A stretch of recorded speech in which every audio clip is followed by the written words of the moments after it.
దేశ చరిత్రలో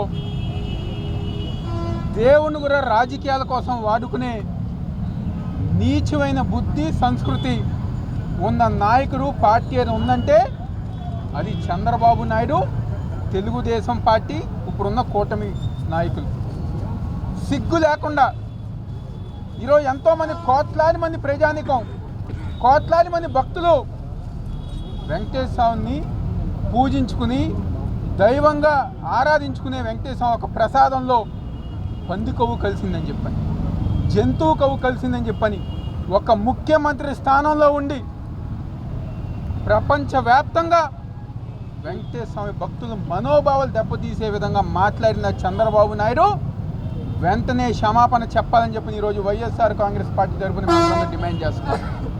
అదేవిధంగా చంద్రబాబు నాయుడు చెప్పగానే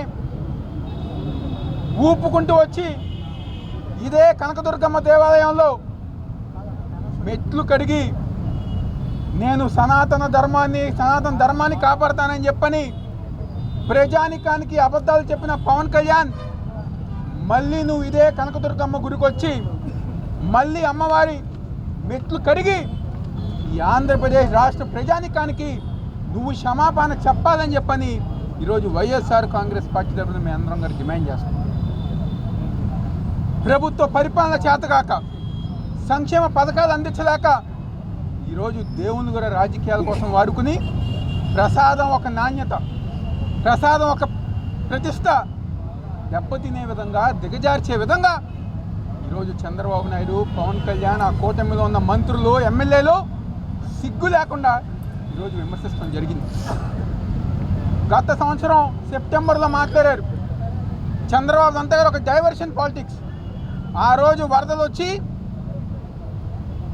పూర్తిగా ఫెయిల్ అయ్యి ప్రజానికాన్ని ఆదుకోకుండా, ప్రజానికానికి అండగా నిలవకుండా, నష్టపరిహారం చెల్లించకుండా పూర్తిగా ప్రజానికాన్ని మోసం చేస్తే దాని నుంచి ఒక డైవర్షన్ కోసం మీ పార్టీ ఆఫీస్లో మీ ఎమ్మెల్యేల ముందు వెంకటేశ్వర ఒక ప్రసాదాన్ని అవమానపరిచే విధంగా ఈరోజు చంద్రబాబు ఆ రోజు మాట్లాడటం జరిగింది.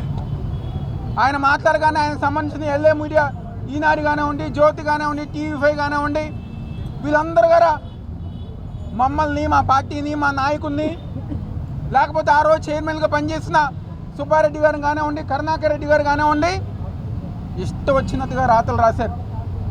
ఈరోజు ఏం సమాధానం చెప్తారు? సిబిఐ ఇచ్చిన రిపోర్ట్ చూసిన తర్వాత ఆ ఎల్లో మీడియా కానివ్వండి, రాతలు రాసిన వ్యక్తులు కానివ్వండి, ఏం సమాధానం చెప్తారని చెప్పి ఈరోజు మేము అందరం గారు డిమాండ్ చేస్తున్నాం. ఎవరైతే వార్తలు రాశారో, ఎవరైతే వార్తలు చెప్పారో వాళ్ళకి గారు సిగ్గు శరం ఉంటే క్షమాపణ చెప్పాలని చెప్పి ఈరోజు మేము అందరం గారు డిమాండ్ చేస్తున్నాం. మీ యొక్క చేతగాని పరిపాలనని ఒక డైవర్షన్ పాలిటిక్స్ కోసం వాడుకుని ఈరోజు దేవుని రాజకీయాల కోసం వాడుకుంటున్నారు. 2014 నుంచి 19లో ఇదే చంద్రబాబు నాయుడు ప్రభుత్వంలో మా నగరంలో కానివ్వండి, అన్ని చోట్ల దాదాపుగా 100 దేవాలయాలు కూల్చేసిన ఘనత మీది. అదే జగన్మోహన్ రెడ్డి గారు ఒక నాయకత్వంలో మంత్రిగా వెల్లంపల్లి శ్రీనివాసరావు గారు దేవాదాయ శాఖ మంత్రిగా పనిచేశారు. ప్రతి గుడిని, 100 గుడుల్ని కట్టించిన దమ్మున్న నాయకుడు ఉన్నారంటే అది మా నాయకుడు జగన్మోహన్ రెడ్డి గారు అని చెప్పి మీరు అందరి గారు గుర్తుపెట్టుకోవాలి.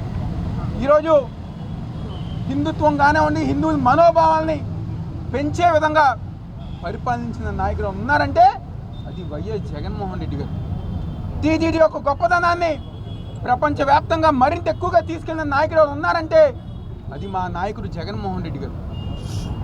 గత 5 సంవత్సరాలు తిరుమలలో అన్ని విధాలుగా శుభ్రతపరంగా కానివ్వండి, శుభ్రంగా కానివ్వండి, అన్ని విధాలుగా జగన్మోహన్ రెడ్డి గారు ముందుకు తీసుకెళ్లారు.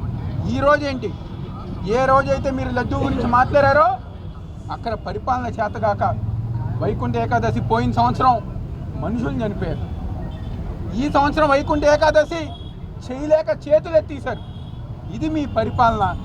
ఈరోజు రాష్ట్ర ప్రజానికం మొత్తం అందరు గారు గమనిస్తున్నారు. ఈరోజు మీరు చేసిన ఆరోపణలకి మా చైర్మన్గా పనిచేసిన సుబ్బారెడ్డి గారు కానివ్వండి, కరుణాకర్ రెడ్డి గారు కానివ్వండి, వాళ్ళ కుటుంబ సభ్యులు ఎంతో మనోవేదన గురయ్యారు. వాళ్ళ ద్వారా మీరు క్షమాపణ చెప్పాలని చెప్పని మేము డిమాండ్ చేస్తున్నాం. ఇప్పటికైనా సిగ్గు తెచ్చుకుని చంద్రబాబు నాయుడు బయటకు వచ్చి క్షమాపణ చెప్పాలి. పవన్ కళ్యాణ్ విజయవాడ నగరంలో అమ్మవారి టెంపుల్ దగ్గరకు వచ్చి మళ్ళీ మెట్లు కడిగి క్షమాపణ చెప్పాలని చెప్పని మేము డిమాండ్ చేస్తున్నాం. చెప్తూ ఈ సందర్భంగా చెప్తూ సెలవు తీసుకుంటాం.